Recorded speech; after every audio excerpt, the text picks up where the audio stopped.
Hey tribe, today we're going to talk about feet. The big thing about that is if you stand all day and we have pain in the bottom of the feet, we're going to show you some tips on how to fix that.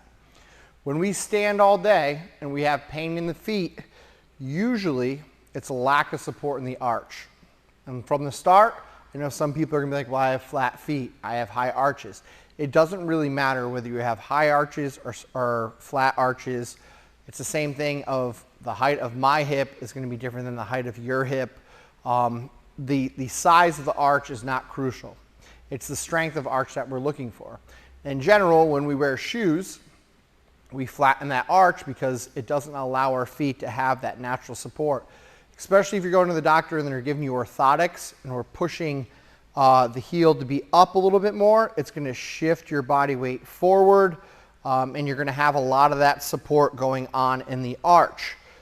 So the way we have to attack this is start bringing that mind-muscle connection back to the arch of the foot and then doing a couple drills that we can do at any time throughout the day without any equipment or just a lacrosse ball, and we can start building the support of the arch to allow that pain from standing all day to go away.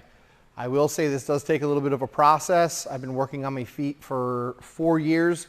So don't expect to be able to do the things as quick and as smooth as I do per se. I spent a lot of time 4 years ago sitting and staring at my feet for about 15 minutes on the couch to try and get my toes to move, to do all these things. But trust me, it'll actually come a little bit quicker than you expect from the time that you start. So the first thing we're going to start on is just lacrosse balling the bottom of our foot. When we do this is to help create sensory touch to the entire bottom of the foot. So we're just going to take a lacrosse ball. And in general, we're just going to move it around.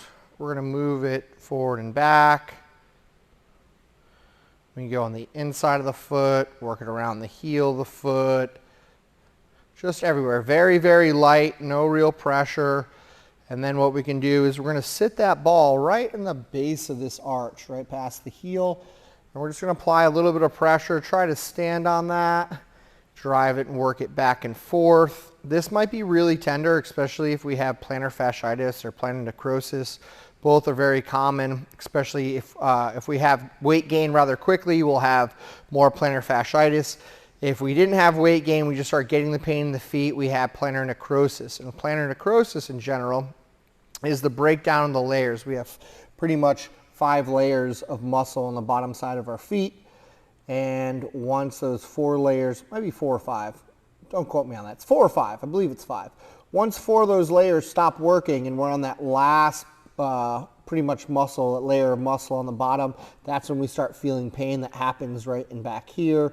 But we also want to work the front side of the arch so we can put the heel down. We can flex and extend those toes, roll side to side as well too. Just getting some light touch and feeling into the feet to make sure they're working. I would spend about 90 seconds on each foot. After we get done with those, we're going to go into calf raises.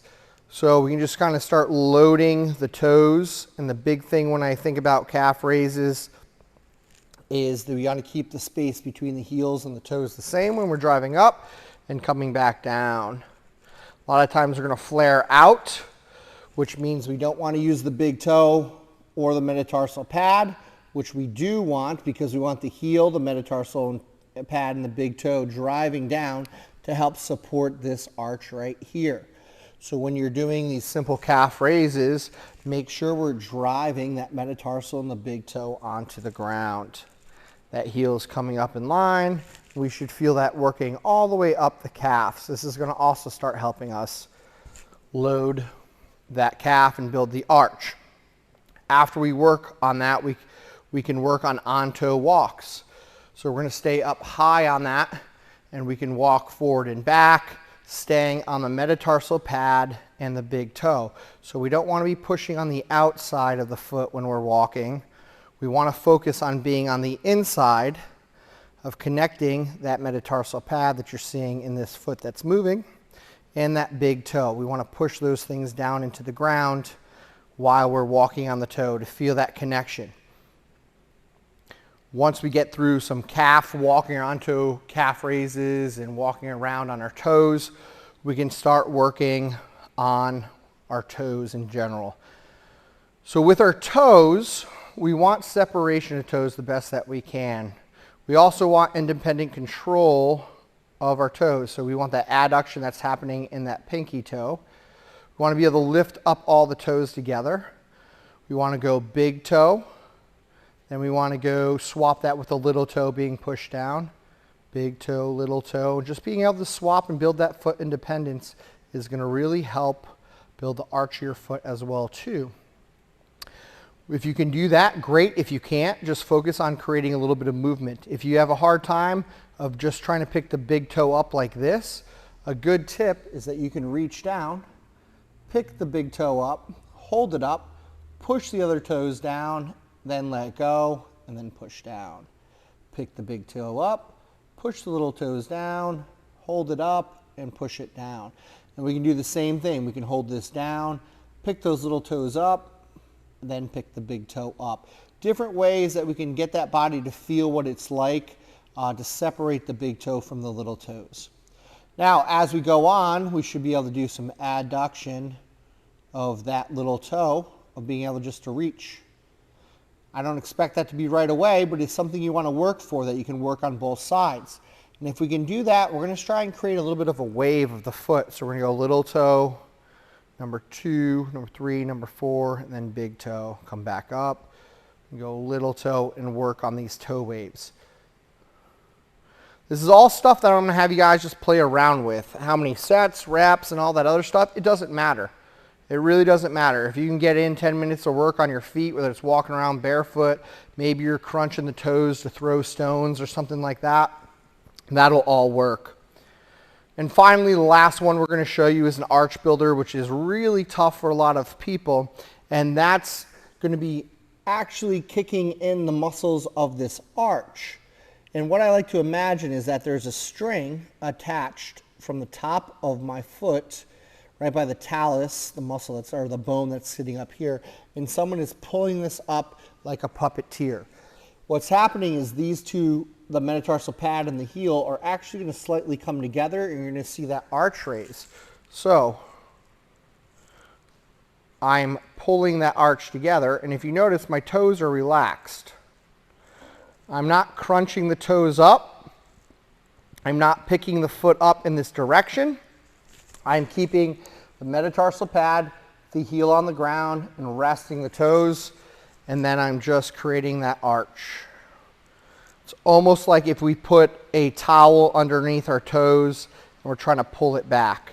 These are arch builders. You should feel this a lot into the bottom side of the arch. That's the support that we need.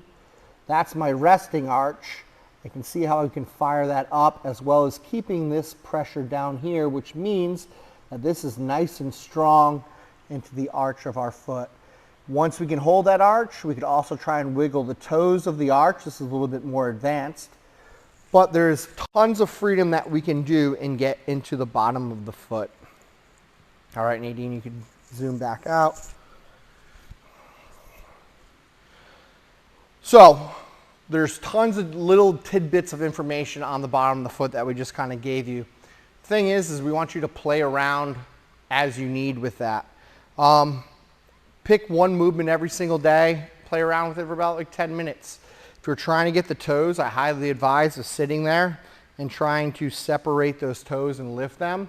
And while you do that, a lot of us are going to try and strain and force and use a lot of power in our system, but that's not always the case. When we use that extra power, sometimes we're recruiting more compensatory muscles into that foot, and we'll start grabbing from the calf and the shin to help us move that foot. So if we're trying really hard and we can't get that, lessen it, lighten up that load, try to just create maybe a 1/4 inch of movement into that big toe, maybe a 1/4 inch of movement into the little toes.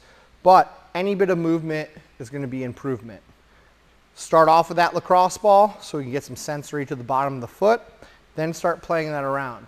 If you feel totally lost on the feet, go outside, find some pebbles, and trying to pick up the pebbles and throw the pebbles with your toes. This is a great starting point for those people who aren't in touch with their feet as much as they can be, and people who wear shoes a lot. So last thing is, spend 10 minutes a day barefoot. If you got toe spreaders or correct toes, there's tons of different brands out there that help kind of separate these toes, because when they're in the shoe, they're all cranked together, and we've talked about that before, that shoes are cramming those toes, so we're looking for that wide box. You could go back in our past videos, we talk about that on our YouTube channel as well too. So, I know there's tons of information out there. Take a look at your feet. Make sure that you have some toe independence. Start working on building the arch of the foot, and you're going to have less pain when you're standing. We'll see you guys next week.